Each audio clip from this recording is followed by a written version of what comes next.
এই রবিউল হোসেন তার নামে যে অভিযোগ ইতিমধ্যে পত্রিকায় ঢালাওভাবে প্রচার হয়েছে, তিনি স্বৈরাচার শেখ হাসিনার সফর সঙ্গে ছিল, ব্রাজিল স্পেনে তিনি ঘুরে বেড়াচ্ছেন।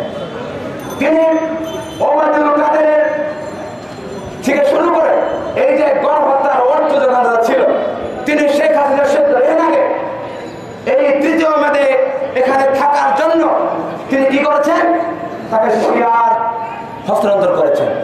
এটা কিন্তু আমরা জানি না, জানি। আমরা অবৈধ স্পষ্ট করে ঘোষণা দিতে চাই, আমরা নিরস্ত্র, আমরা এখানে প্রতিবাদ করেছি লম্বা সময়, সেখানে আজকে আমাদের আলটিমেটাম ছিল। সাংবাদিক বন্ধুরা, আপনারা দেখেছেন, আপনারা আমাদের সাথে থাকবেন। এই রবিউলের বিষয়ে আমাদের শান্তিপূর্ণ প্রতিবাদ করা দরকার। আমরা মিনিস্ট্রিতে গিয়েছি, আমরা বাংলাদেশ ব্যাংকে গিয়েছি, তারা আমাদেরকে আমার কথা শুনতেছে না, ছাত্ররা আমাদের কথা শুনতেছে না।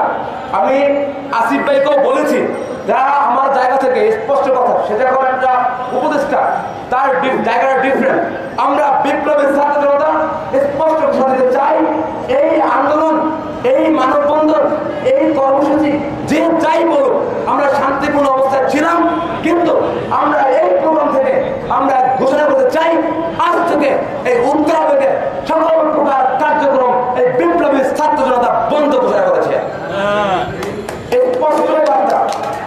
কারণ আপনারা যদি আমাদেরকে প্রশ্নবিদ্ধ করেন, কোনো সুযোগ নেই। এখন এরপর যদি মব জাস্টিস হয়, এই কর্মচারী ইউনিয়ন আমাদের সাথে একাত্মতা পোষণ করেছে, তারা যদি মব জাস্টিস করে, তার দায়ভার আমরা নিব না।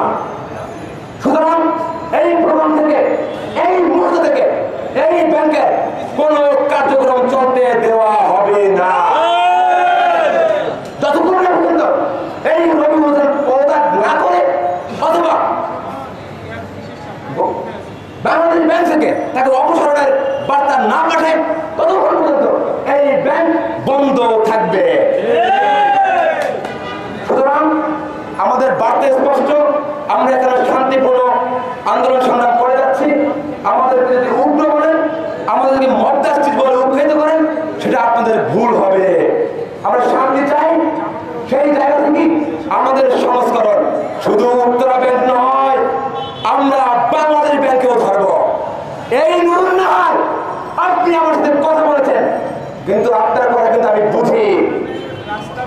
আপনারা কার দোষর, কার বেঞ্চ, 3 মাস আগে কে নিয়োগ হয়েছে আমরা কিন্তু জানি। আপনার নিয়োগে আছেন, ছাত্র জনতা কিন্তু কাউকে ছাড় দেবে না বলে দিচ্ছে। এটা আমাদের স্পষ্ট বার্তা। সাংবাদিক বন্ধুরা, ব্যাংকের কর্মচারী ইউনিয়ন সিনিয়র প্রার্থী যারা কথা বলবেন, এরপরে আমাদের কার্যক্রম বন্ধ ঘোষণার কার্যক্রম সেটা শুরু করবো।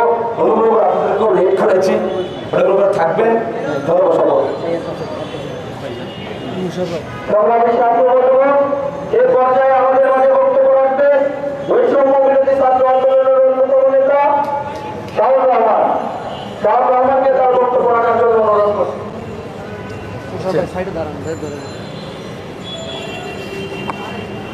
অদ্ভুত একটা পরিস্থিতিতে এসে পড়েছি, বড়ই অদ্ভুত অবস্থা। দীর্ঘ 15-16 বছরের একটা ফ্যাসিস্ট রেজিমকে আমরা সরিয়েছি, কিন্তু সেই ফ্যাসিস্ট রেজিমের যে মেকানিজমগুলো এখনো দেশের আনাচে কানাচে নানান জায়গায় বসে আছে, তাদেরকে আমরা সরাতে পারি, তাদেরকে সরাতে হবে। আমি 5 অগস্টের পর বারংবার বহু জায়গায় বলেছি, এই অভ্যুত্থানকে অপমূল্যায়ন করার জন্য যত রকমের পায়তারা আছে, সকল পায়তারা এই ফ্যাসিস্ট হাসিনার মেকানিজমরা নানান জায়গায় বসে বসে করবে। সুতরাং আমাদের কি করণীয়? 5 অগস্টের পর বারংবার বলেছি, যারা আমরা অভ্যুত্থানে ওতপ্রোতভাবে জড়িত ছিলাম, যারা আমরা ইন্টারিয়াম গভর্নমেন্টকে ক্রিয়েট করেছি, এই উপদেষ্টা মণ্ডলীদের ক্রিয়েট করেছি, যদিও উপদেষ্টা মণ্ডলীদের মধ্যে ভারতীয় দালাল, ফ্যাসিস্ট হাসিনার কিছু দালাল, কিছু প্রথম আলো গ্রুপের দালাল এজেন্টরা এসে বসেছে, তাদের কাছে আমরা কখনো বলি না। আমরা বলি আমাদের তৈরি অভ্যুত্থানে যে ইন্টেরিয়াম গভর্নমেন্ট, তাদেরকে আমরা বরাবর বলেছি এই মেকানিজমকে ভাঙতে হবে সর্বপ্রথম। যতক্ষণ পর্যন্ত এই মেকানিজমকে ভাঙতে পারবেন না, ততক্ষণ পর্যন্ত আপনারা বলতে পারবেন না একটা ফ্যাসিস্ট রেজিমকে পরিপূর্ণভাবে ভাঙতে পেরেছেন। এবং আলটিমেটলি সেটাই দেখছি আজকে। এই যে উত্তরা ব্যাংকের রবিউলের পূর্বের ইতিহাস বলা দরকার নেই, এই ব্যানারটার দিকে আপনারা তাকান, তাহলেই তার যে কয়েকটা গুটি কয়েক ছবি এই ব্যানারে দেওয়া আছে, এই ব্যানারে ছবি দেখলে বুঝতে পারবেন এরা কিভাবে তোষামত করে আওয়ামী লীগের পা চেটে, আওয়ামী লীগের দালালি করে, দালাল হয়ে কিভাবে ব্যাংকিং খাতকে ধ্বংস করেছে, কিভাবে জনগণের অর্থকে ধ্বংস করেছে, কিভাবে সাধারণ জনগণের সাথে বেইমানি করে, বাটপারি করে এই ব্যাংকিং খাতে এখন অবধি টিকে আছে। অদ্ভুত ব্যাপার। আজকে ইন্টেরিয়াম গভর্নমেন্টের যারা আছেন, যারা উপদেষ্টা মণ্ডলীতে আছেন, আসিফ নাহিদ, ডক্টর ইউনূস, প্রধান উপদেষ্টা, আমাদের সম্মানিত ব্যক্তি, সকলকে উদ্দেশ্য করে বলবো, বরাবরের মতো বলবো, বারংবার বলছি, দেশের মধ্যে যেই সকল মেকানিজম আওয়ামী ফ্যাসিস্টের ভারতীয় দালাল এজেন্ডা রয়ে গেছে, তাদেরকে যদি অনতি বিলম্বে আপনারা না তাড়ান, তাহলে এই অভ্যুত্থানকে তারা ছোট করার জন্য, এই অভ্যুত্থানকে বিচলিত করার জন্য নানান রকম পদক্ষেপ নিচ্ছে এবং আমাদের গণ অভ্যুত্থানকে তারা প্রতি বিপ্লবের রূপ দেওয়ার জন্য যে সকল পদক্ষেপ নিচ্ছে তা কিন্তু তারা বাস্তবায়ন করবে এবং দেশের মধ্যে আরো একটা অভ্যুত্থান তারা তৈরি করার চিন্তা করছে এই ইন্টেরিয়াম গভর্নমেন্টের বিরুদ্ধে। সুতরাং আমি দীর্ঘ আলাপে যাব না, আমি সংক্ষেপে বলবো, এই রবিউলদেরকে, এই ফ্যাসিস্ট হাসিনার ভারতীয় এজেন্ডা, প্রথম আলো গ্রুপের যত রকমের এজেন্ডা দেশের মধ্যে ঘুরছে, এই সকল মেকানিজমকে ভাঙতে হবে। অন্যথায় দেশের মধ্যে ভয়ঙ্কর একটা প্রতিচ্ছবির লক্ষণ আমি দেখছি।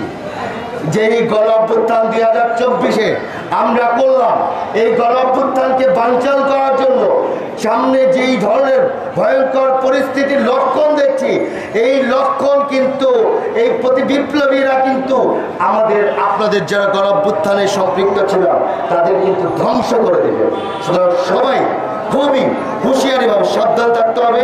এবং আমার পূর্বে যেই ভাই বক্তব্য দিলেন সে খুবই চমৎকারভাবে বলেছেন, আজকে এই ব্যাংক বন্ধ রাখবো এবং যতক্ষণ পর্যন্ত রবিউলদেরকে অপসারণ করা হবে না, যতক্ষণ পর্যন্ত বাংলাদেশের প্রতিটা আনাচে কানাচে যত মেকানিজম আছে তাদেরকে অপসারণ করা হবে না, এভাবে প্রত্যেকটা আওয়ামী ফ্যাসিস্টদের জায়গা আমরা বন্ধ করে ফ্যাসিস্টদের বের করে ছাড়বো ইনশাআল্লাহ।